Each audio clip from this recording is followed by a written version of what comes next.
talk, girl talk. What's better than girl talk? Girl talk, girl talk. What's better than girl talk?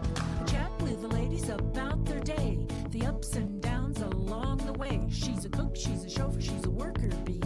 First in the door and last to leave. Girl talk, girl talk. What's better than girl talk? Girl talk, girl talk. What's better than girl talk?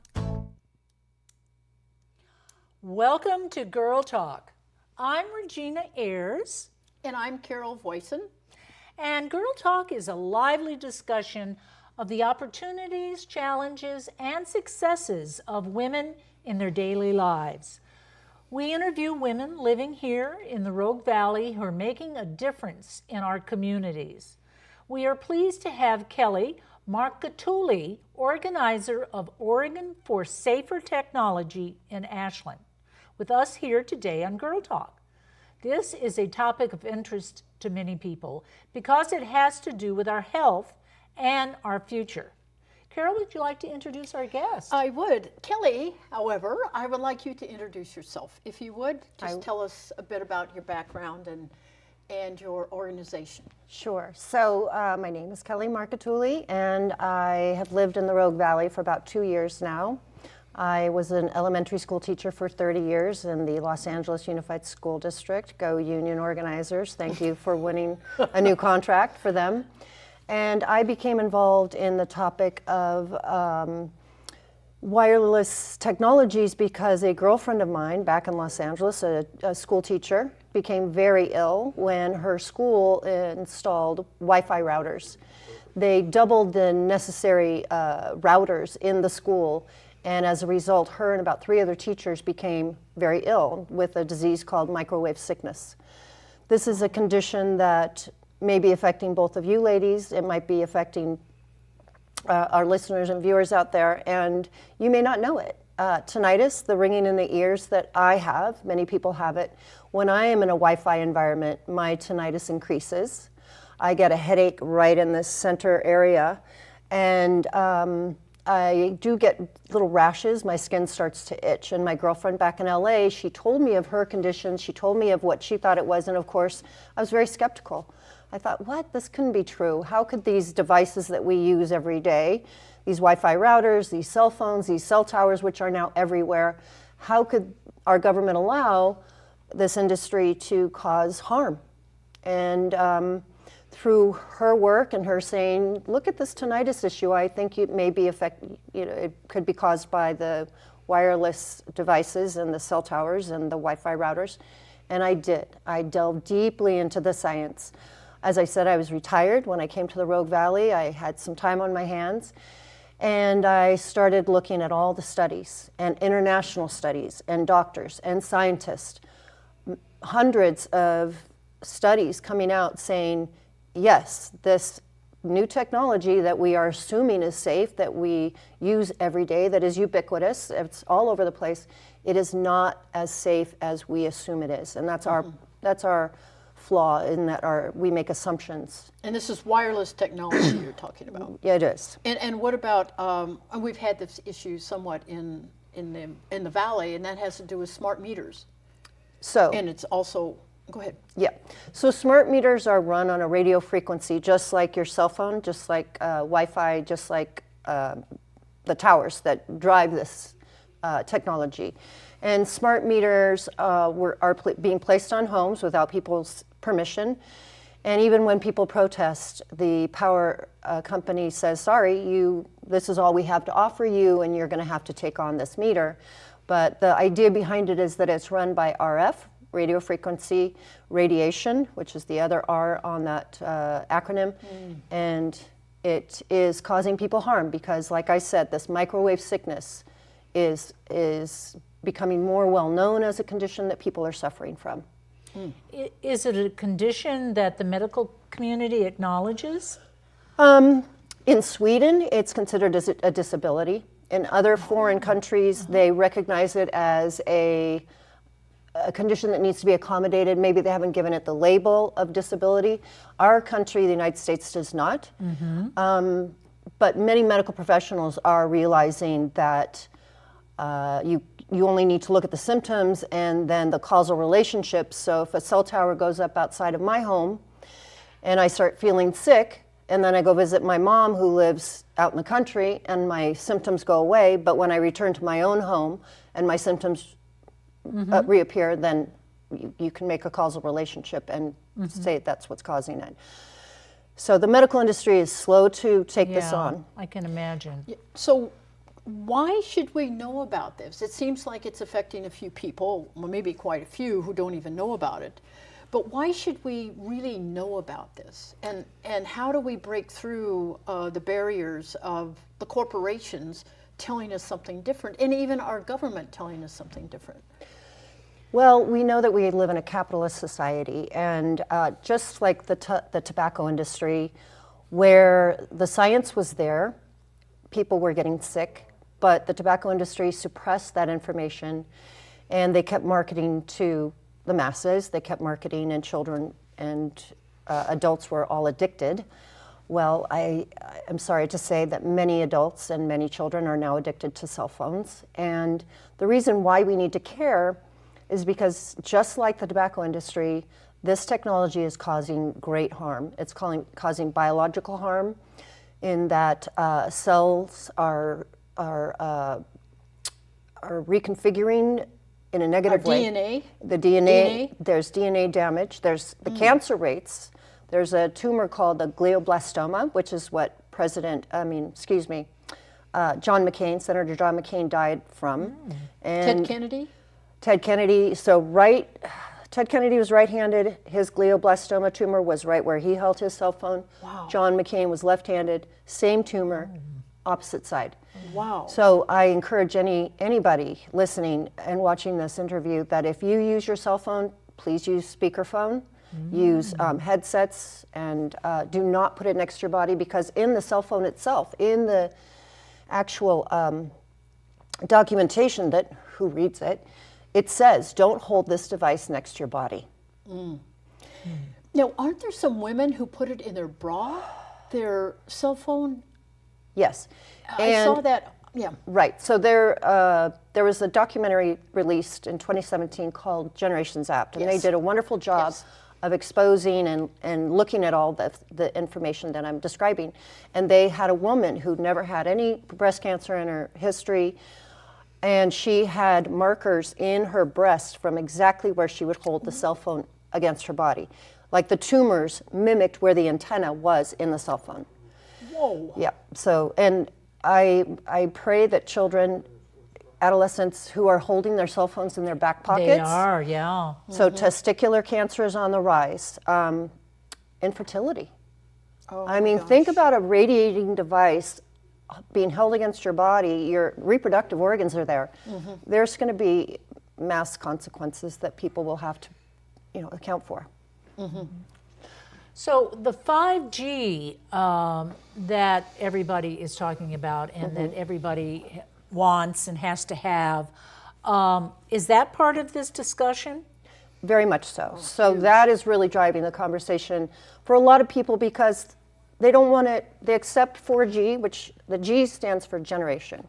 Okay. When cell phones first came out, we had 2G, 3G, we are now in 4G, and they have documented the harm not only to humans but to wildlife. Who's they? Scientists, Okay. medical researchers who are looking at this issue. So 5G is a millimeter wave, and it will be much stronger. And because it's a millimeter wave, it doesn't travel as far. So what's going to need to happen is you will have to have these transmitters, cell phone towers, that's what we think of them as transmitters. They will have to be much closer. So every 2 homes, you'll have a transmitter on a electric pole, on a cell phone pole. It'll be a box, and it'll be radiating 24/7. On our existing telephone On poles? Yep. Utility poles. Utility poles. Now, I know this is jumping ahead, but what other cities are doing is they are pushing back and saying, no, we own those poles, government, federal government, and Verizon and AT&T, and we don't feel that it's, we don't want our right-of-way infringed upon because we own those poles, and if those poles fail is Verizon going to come in, or AT&T, are they going to come in and repair the damage? And should a fire start, which that's a big fear from the smart meters, and that's a whole other topic to get into, but let's see if I answered your question. Yes. About 5G. Yes. Okay. Yes, but it's coming. It appears that it's coming. It is, and what the industry does is they like to confound us, they like to confuse us, they like to say, here's what 5G is, and then another company will come out and say, well, that's not our 5G. Our 5G is going to do this for you. So that keeps us guessing. And that makes a lot of people, well, 5G really isn't here. It definitely is in Sacramento and Los Angeles, and I believe in Portland. Eugene? I don't believe so. Okay. And there are some people who say, no, it's here now. Go out to the pole out in Medford, and you can see these new types of transmitters, these new types of boxes that are placed on the same cell tower poles. On the cell towers, not on the telephone poles. Right, Okay. right. Because they're going to start there. Start at the cell towers. Right, Okay. because they basically own that equipment. But these transmitters need to be closer together, and they'll pulse 24/7. And cigarettes, if somebody lights a cigarette near me, I can walk away. If somebody wants to put DDT on their lawn, I can choose to not put it on my lawn. But I cannot choose to not be radiated by these devices. And I think that's the biggest insult and criminal activity on the part of the telecommunication industry. Now, is it my understanding that the telecommunication industry could provide 5G and 4G without the radio waves if they did it through fiber optics? But it's more expensive for them to do that. Is that correct? That Or not? Well, your comment about fiber optics, that's the way we want to go. Yes. It's less likely to get hacked by other countries or by people who can hack. And it is more expensive, but it's safer, and it doesn't radiate your bodies like microwave radiation or even nuclear energy. That's what we're talking about. Wow. So if we wanted 5G, we could tell Verizon or AT&T, sure, you can come into Ashland, but you have to do it with fiber optics. Well, we do that? I'm going to say I don't know on Okay. that one, because I am not a scientist. I haven't educated, like I said, I've spent a lot of hours looking at science and studying it, but it's not my area of expertise at all. So whether they could deliver the 5G through a fiber optic cable, very likely. Well, this seems really important to me. Now, how are you going to educate the masses on this issue? Well, we're here today. Okay, it's a start. It's a start. So as I mentioned the film Generation Zapped. So when I got interested in this topic, I thought, you know what, I love Ashland for the reason that it's progressive. People are interested, they're politically active, and I wanted to bring the film here, just to get it out there, get people talking, and that's what I've done. So we've done that 4 times in different locations, the library and the Unitarian Church, and Bellevue? Bellevue Grange. Right. So the way to get the word out is word of mouth. And if you see somebody handing their cell phone to a child, that is the worst thing that we can do. Our children, their brains are much thinner than ours. Their bodies are much more susceptible to this carcinogen, is what it is. So to answer the question, how do we get the word out? The media is going to not cover this topic because many of them are funded by the telecom industry, and the telecom industry is telling them, oh no, the FCC says we're safe, which is not true. And in 1996, should I jump into this? Yes, please tell us Okay. about the FCC. So Absolutely. the FCC had a ruling that President Clinton at the time rubber stamped, and basically it said the telecommunication companies were free to place cell towers anywhere they wanted. And if, as I described, let's say I get sick from a cell tower outside my home, I can't sue I can't sue Verizon, if Verizon is the provider, based on my health. This is like such an infringement on our human rights that I can't say, wait, I'm sick. It's from this cell tower. I don't want this cell tower here. The 1996 Telecommunications Act said, sorry, too bad. You're going to get this tower because we need to spread signals across the globe eventually, but across the United States for sure. So we had a big protest here in Ashland several years ago about the cell towers. That was AT&T. Okay, so it's the same situation you're talking about Yeah, it's here. a similar kind of But thing. what was the outcome of that? I don't remember. Well, AT&T wanted to put a cell tower on top of the Ashland Cinema, Yes. and that was Hidden Springs, the Yes. little place where they have lots of health programs and things like that, and they came out in force. Yes. And they came to the council and they said, no, this will hurt us. This is not something that we want in our community. And it took a lawyer for them to speak to the council and say, you can't do this. We're going to sue you if you do. And the council backed away. It was very close. It was a 3-4 vote, I think, but it was very close. The council rejected it, and AT&T had to go away. But they came back, and they went to Jackson County, and they got it right outside Ashland city limits in Jackson County, right next to Bellevue Elementary. I was shocked when that happened. So, it seems like the corporations get their way, even with cities as progressive as Ashland, but we still have a voice, I think. And let's put up some graphics and have Kelly just describe what they are so people can see that there's a great deal of information out there. If we could just do 2 graphics at this point, any would be fine. She's prepared to talk about them. So this one is produced by an organization, a nonprofit called Trust, ehtrust.org. The woman who runs this organization, her name is Deborah Davis, and she's very widely known in this field. And Theodora Scarrato is also involved in Trust, and they put out flyers, they put out handouts, and any information you want. They're a great website, very well known. And I just pulled some of the options that we can use to show people that there is the information out there and the science is available.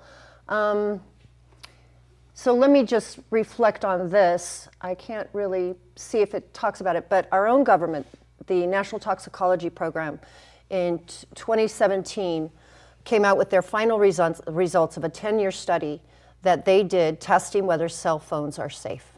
And they concluded they are not safe. Well, who did that? The NTP, which stands for the National Toxicology Program. Wow. Now, they use rats because you can't use humans on a study like that.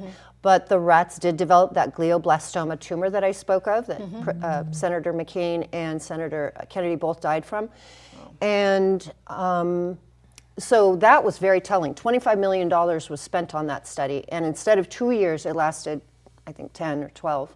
It was a very long study, and it was very well done. And it's been peer-reviewed. The Ramazzini Institute is an Italian organization, and they peer-reviewed it. They redid the result. They redid the tests and came up with the same results. Could we have another graphic? So the question on this one is, why is it legal? And I'm guessing, and is our government doing anything? And when we talk about the FCC, it's a federal agency. However, it's what's called a captured agency, as similar to what the FDA was during the tobacco industry debacle. So you have industry folk, Ajit Pai, who is the head of the FCC right now, I believe. He worked for, I want to say AT&T. He was the CEO of AT&T, but now he's running the FCC. So they are not our friends. They are not working to protect us, and it does sadly come down to the big $sign in the sky, where shareholders want to see profits, and People love their cell phones, so why should the FCC muddy the waters and make any noise and prevent people from watching a movie on their cell phone, which is terrible to do. Yeah. Yeah. Yeah. Okay, thank you, Wanda. You wanted, Regina, you wanted to play the devil's advocate. Do you have some questions that? Well, I mentioned this to Carol when I knew that you were going to be coming on the show. I was listening to JPR, one of the radio stations, and they had a marketplace segment that they play. And I mean, they talked about how fabulous and marvelous, and we got to have the 5G for a good 5 to 10 minutes. And I thought, well, this sounds pretty good. So the question is, how are you going to, as Carol said, educate the public?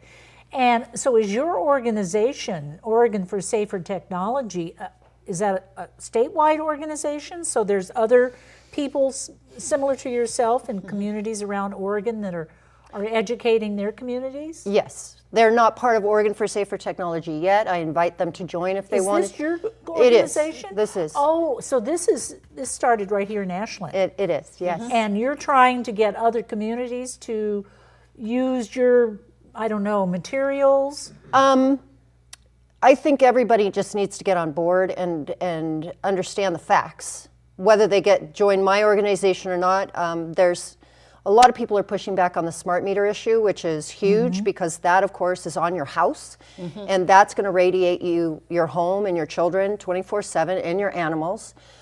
So 5G, as I said, you're going to need more transmitters closer together, and you're going to need a web.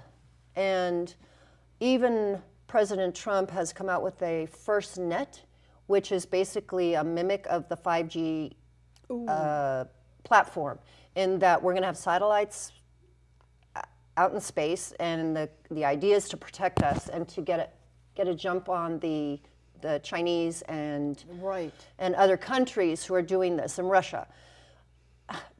In Russia, they don't recommend that anybody get a cell phone until after age 18. Wow. And in China, when a woman becomes pregnant, they recommend that they wear, as we do when we get an X-ray, they have that, the sheet, I can't think of what it's called, but they recommend that women wear that because they know that the radiation is so ubiquitous, so powerful, they want to protect their population. But I kind of got off topic. You asked me about 5G and why is the media touting it? Yes. So they want you, let's say you're up on Grizzly Peak and they want you to watch their TV show, and you can with 5G is in place. So they get marketing and they have access to you, and they can find you because there's a GPS antenna involved. Wow. So when we talk about the Internet of Things, which is part of that 5G conversation, that means an antenna in everything. That means an antenna in your refrigerator, an antenna in your bed that monitors when you get up and when you go back to sleep. And so... Is this a Trump idea? No. Okay. No. But I'm sure he'd like to get his hands on that information. Yeah.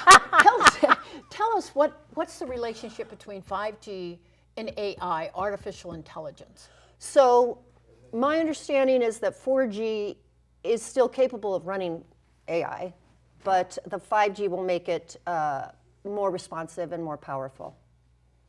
Like self-driving cars? Like self-driving cars, and then we're talking about going back to the data issue. So if I get up in the night and I open my fridge, if there's an antenna, that information that I've opened my fridge at 3 o'clock in the morning goes back to a marketing company, and they might market to me saying, perfect snack for a midnight snack would be da-da-da-da-da. Just like when you Google, you need a new sofa, and you Google new sofa, and then all of a sudden you start getting all these stupid sofa ads. It's so irritating. Yeah, very. I don't want that in my life. Right. Yeah. So eventually, if they're going to promote AI, artificial intelligence, all of our appliances will be manufactured with this chip or whatever they're going to need. You're calling it an antenna, so they can collect this data. Yes. And I want people to know and understand that every time an antenna is built, it requires a certain type of a ore. I believe the word is antimony, so you may not quote me on that, but that ore has to be dug up out of the ground and it has to be installed, and so we're unnecessarily gouging our earth, creating these huge quarries. And then I want people to think about, once your iPhone 5 is obsolete and you get your iPhone 10, what do you do with that cell phone? It's a toxic environmental e-waste issue. So that's another reason. And cars, I mean, you can't even buy a car these days without a GPS and an antenna in it. So for people who have this microwave sickness that I described, they have to go really old school and look for cars built before 2010, maybe 2012. Oh, I've got one. Well, how can people get involved? Well, I do have a website, which is or4safertech.org, but I also have an email address, which is or4safertech@yahoo. And they can reach me there, and they can join our legions of people. We've got close to 300 people now in Ashland, but across. So Regina, you asked about other organizations. So we're Oregon for Safer Technology. There's Michigan for Safer Technology. There's Americans for Safer Technology. There's Physicians for Wired Technology. There are a lot of organizations getting involved, and more people are saying, no, this is not healthy. This is not safe. We don't want this in our neighborhood. And if you want to badmouth the NIMBY theory, fine, so be it. I don't want to be radiated 24/7 by devices.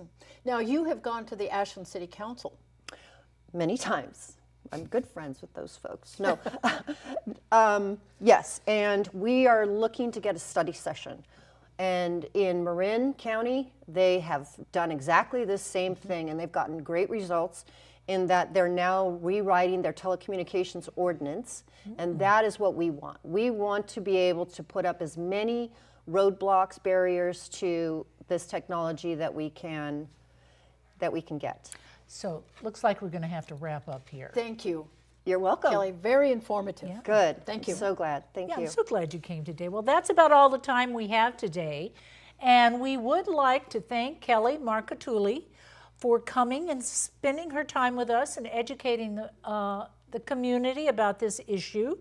And as a devil's advocate, I think I better understand it now.